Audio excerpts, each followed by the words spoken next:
95% خواتین کو جاہل کہا. اس کے لیے میں چاہوں گی کہ یہ معافی مانگے تمام خواتین سے سب سے پہلے، جو کہ ایک غلط بات تھی.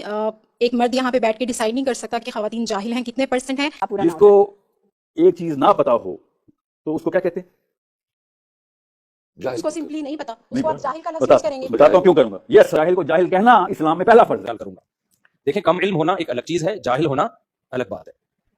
جاہل کا لفظ ہماری سوسائٹی میں گالی سمجھی جاتی ہے.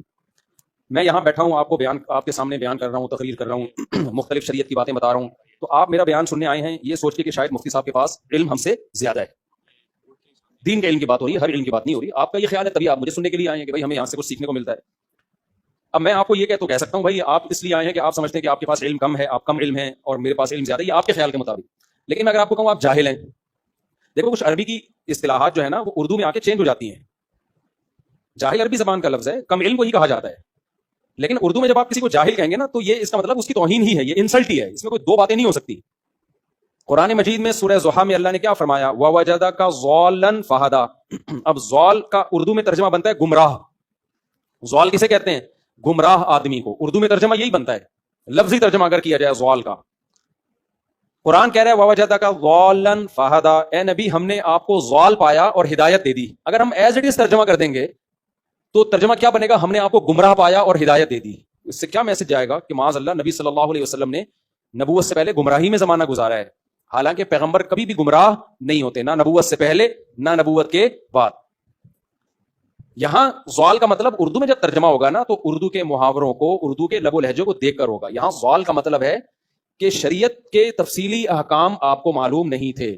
اس لیے مولانا اشرف علی تھانوی رحمہ اللہ نے اس آیت کا ترجمہ کیا ہے ہم نے آپ کو شریعت کے احکام سے بے خبر پایا سو باخبر کر دیا. اب کم علم کا عربی میں جاہل کہتے ہیں، لیکن آپ نے ایز اٹ از اردو میں لگا کے بول دیا کہ اتنے لوگ جاہل ہوتے ہیں، تو یہ جملہ غلط ہے. تو غلط بات پہ معذرت کرنے میں کوئی حرج نہیں ہے. تو آپ کو یہ کہہ دینا چاہیے تھا بھائی جس خاتون سے لڑکی سے وہ خطاب کر رہے تھے کہ سسٹر آپ کا نام کیا ہے، اس نے اپنا نام بتایا، تو میں آپ سے کہوں گا کہ بھائی آپ کو طاغوت کا مطلب نہیں پتا. بھائی وہ ٹھیک ہے نہیں پتا مطلب، آپ یہ بول دیں کہ ہمارے یہاں 95% خواتین کم علم ہوتی ہیں، اور یہ کہہ دیتے کہ یار یہ جاہل کا لفظ تھوڑا سخت بول دیا، میں آپ سے معذرت چاہتا ہوں. بات ختم ہو جاتی 2 منٹ میں.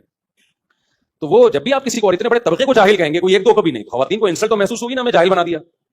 دوسری بات یہ ہے کہ یہ بھی گراؤنڈ ریئلٹی کے خلاف ہے کہ خواتین جاہل ہوتی ہیں. دیکھو علم 2 طرح کا ہوتا ہے، ایک دین کا علم اور ایک دنیا کا علم. دنیا کا علم یونیورسٹیوں میں پڑھایا جا رہا ہے. آپ یونیورسٹیوں میں سروے کریں تو لڑکیوں کی تعداد لڑکوں سے زیادہ ہے. چند شعبے ایسے ہیں جس میں لڑکے زیادہ ہیں، ان میں لڑکیوں کا کوئی کام ہی نہیں ہے نا. سول انجینئر تو لڑکے ہی بن رہے ہوتے ہیں، اس میں لڑکیوں نے کیا کوئی کنسٹرکشن تھوڑی کروانی ہے. لیکن جو ایجوکیشن سے متعلق، تعلیم سے خالصتاً تعلیم سے متعلق شعبے ہیں، ان میں ریسرچ یہی ہے، مشاہدہ ہے کہ لڑکیوں کی تعداد لڑکوں سے زیادہ. میرا تو اس پہ 10 سال پہلے بیان بھی ہوا تھا کہ لڑکیوں کے نمبر زیادہ آتے ہیں آج کل. لڑکے اکثر لونڈے لپاڑے پان گھٹکے میں ٹائم برباد کر رہے ہوتے ہیں، گٹر کے ڈھکنوں پہ بیٹھے ہوئے ہوتے ہیں. لڑکیاں جب پڑھتی ہیں تو پڑھائی کو فوکس کرتی ہیں، سروں پہ مسلط کر لیتی ہیں.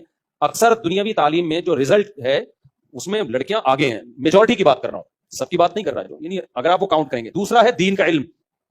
دین کے علم کی اگر آپ بات کرتے ہیں تو وہ مدارس میں پڑھایا جاتا ہے. تو آپ حیران ہوں گے وفاق المدارس میں بھی لڑکیوں کی تعداد لڑکوں سے زیادہ ہے. یعنی عالمہ بننے والوں کی تعداد عالم بننے والوں سے چند سال پہلے تک تو زیادہ تھی، اب کا مجھے نہیں پتا. چند سال پہلے رپورٹ کی تھی کہ زیادہ ہے، اب بھی زیادہ ہی ہوگی. زیادہ نہیں بھی ہو تو برابر سرابر ہی ہے. تو دین کا علم، دنیا کا علم، اس میں ایک خواتین کو خطاب کر کے کہنا کہ خواتین جاہل ہیں، یہ غلط. تو ایک بات تو یہ کلیئر ہونی چاہیے کہ میڈیا پہ ایک ایشو بہت چل پڑا ہے، تو اس میں اس مسئلے میں ساحل ندیم کو فیور نہیں کروں گا. دوسری بات یہ کہ جناب خلیل الرحمان قمر صاحب بھی ہمارے لیے قابل احترام ہے، لیکن یہاں ان سے بھی مسٹیک ہوئی ہے. انہوں نے جو ساحل ندیم کو فیور کیا، وہ لڑکی جب کہہ رہی ہے نا کہ آپ قرآن کی آیتیں سنا رہے ہیں، میں آپ سے کیا پوچھ رہی ہوں، تو اس کو ڈانٹا گیا ہے کہ آپ کو آیتیں سننے سے کوئی تکلیف ہو رہی ہے، اس طرح کے الفاظ کہیں گے. بھائی سوال اس کا یہ نہیں تھا کہ آپ قرآن کی آیتیں سنا کے غلط کر رہے ہو، سوال یہ تھا کہ آپ میرے سوال کا جواب نہیں دے رہے. دیکھو میں آپ سے کوئی بات کرتا ہوں، میں آپ سے کوئی واقعہ لے کے کوئی سوال پوچھ رہا ہوں، آپ سوال کے جواب کو فوکس کرنے کے بجائے آپ قرآن کی آیتیں یا حدیثیں شروع کرو گے تو میں کیا کہوں گا؟ بھائی میں آپ سے سوال پوچھ رہا ہوں اور آپ مجھے کیا سنا رہے ہو؟ قرآن کی آیتیں. تو فوراً ہم کسی پہ فتویٰ نہیں لگا سکتے کہ اس کو قرآن کی آیتوں سے تکلیف ہے. بھائی جو بھی اسلام کی طرف منسوب ہے اسے قرآن سے کبھی بھی کوئی تکلیف نہیں ہے.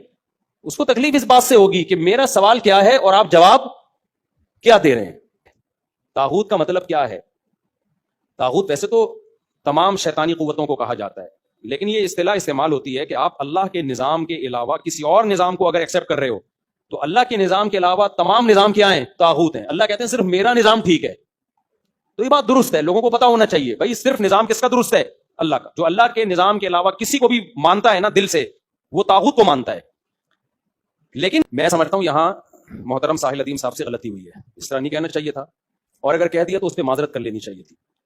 2 لفظ لگتے ہیں معذرت کرنے میں کہ بھائی میں آپ سے معذرت چاہتا ہوں بہن سسٹر, اگر آپ کو میری اس بات سے تکلیف ہوئی ہے تو میں معذرت چاہتا ہوں, اور میں اپنے الفاظ تھوڑا سا درست الفاظ میں جو سلیکشن ہوگی الفاظ کا وہ میں آئندہ اس میں خیال کروں گا.